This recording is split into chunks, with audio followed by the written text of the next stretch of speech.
If you think children's books are just for kids, I get it. But I think you're missing something. Some books are written for children, but others are written for something much deeper.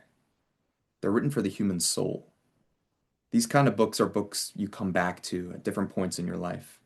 You find yourself returning again and again, and somehow finding something new every time. Some of the most meaningful reading I've ever done has come from books that look incredibly simple on the surface, books that some people might even laugh at. And if you're trying to get into reading or just find your way back into it, here are five children's books to get you going. The first one. Okay, so this is a book about friendship, but in a really quiet and unassuming way. It's the kind of story you might expect to be light and breezy and fun based on what you've heard of it. But if you've never read it, you don't know that it's actually much deeper. It slowly turns into something much more honest, a much more reflective look at life. And it doesn't try too hard. It's simple. It's just what it needs to be. And this book is Charlotte's Web by E.B. White. He's just incredibly good at saying exactly what needs to be said, not more, not less. He even wrote a book on writing for writers, where he talks about keeping language simple. And as a kid, this book is about friendship and animals, and it's very fun. But reading it later, it becomes about time.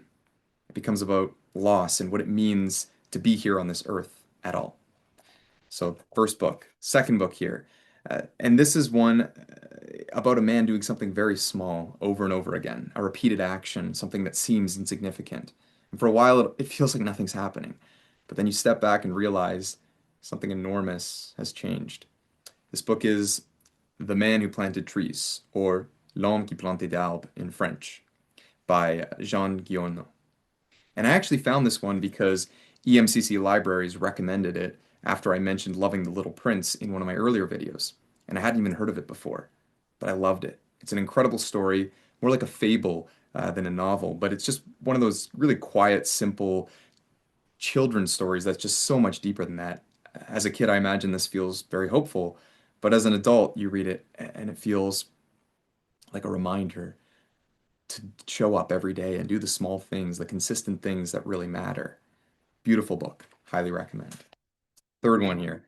This is one of those books where nothing super dramatic happens, but somehow the whole point is the calmness. It's the sense of life here. You spend time with characters, and that just ends up being more than enough.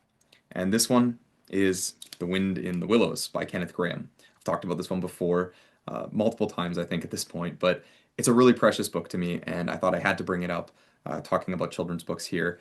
This one is calm.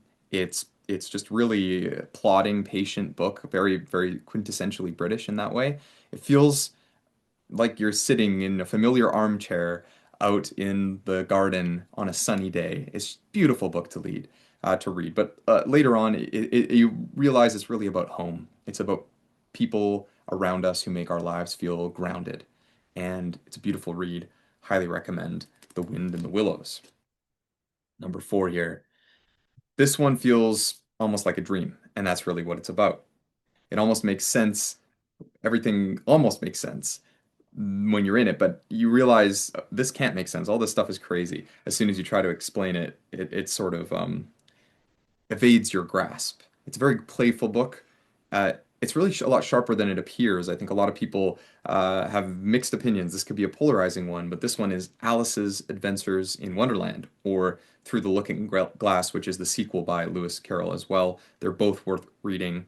Many of the stories that we associate with Alice's Adventure in Wonderland actually come from the sequel as well, so you should read both of them. They're very short. Carroll was a mathematician, which explains why everything is kind of a little off because what he studied was uh, he loved chaos. He loved the weird, right? And so he was really exploring this, which is funny that he's an Oxford mathematician, super academic, and wrote one of the most strange children's books, I guess is a word you could use. Fun.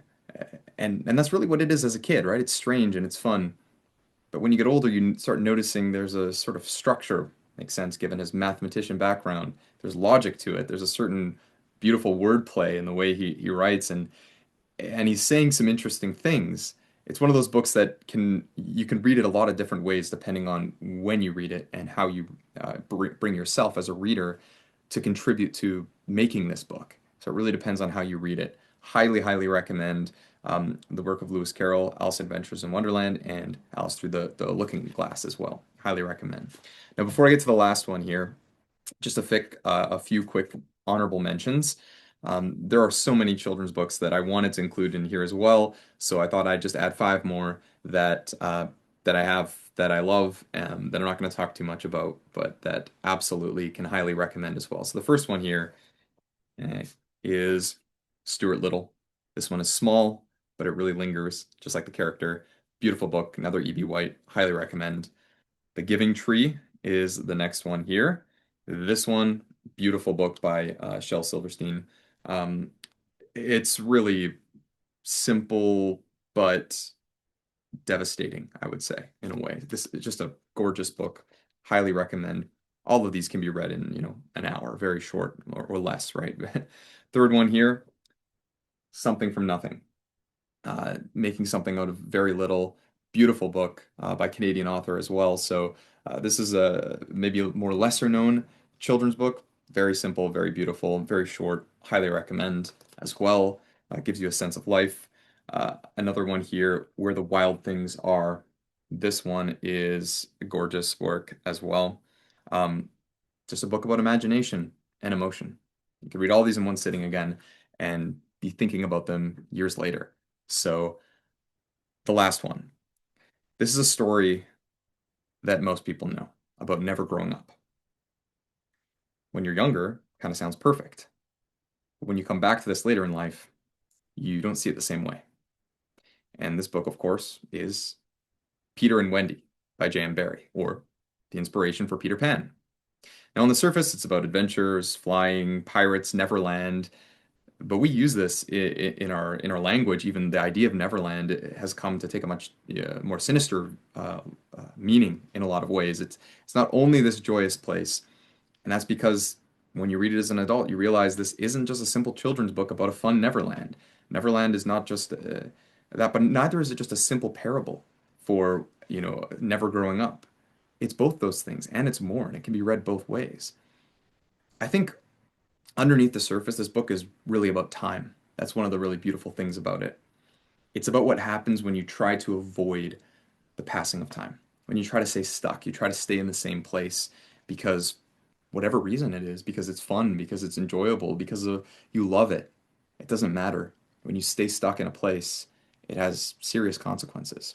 So as a kid, you want to be Peter Pan, and later on, you start to understand Wendy, and you start to understand the importance of taking on responsibility and growing up. But the reason I love this book is just so well written. It's just a beautiful story. It's not what you think of when you're a kid. It's a beautiful book, and J.M. Barrie is a great writer. It's darker than the Disney version that you remember as well. And I think a lot of times the classic fairy tales are like this as well. A lot of books that are children's books, we realize, were actually much deeper than that. So I don't really think great children's books are things you grow out of. I think they're things you return to again and again. You read them once for the story and then later for everything you didn't quite see when you first read it. And if you're trying to get again into reading or you just have that feeling again, this is a really great place to start. So I hope you guys enjoyed. If you like this video, please do like, and if you will consider subscribing, I'd appreciate that as well. That really helps support me in what I'm doing. And I really appreciate all the support. Please do leave a comment below of children's books that you love, that you come back to, that you feel have moved you and you will continue to be moved by throughout your life. And as always, take care and God bless.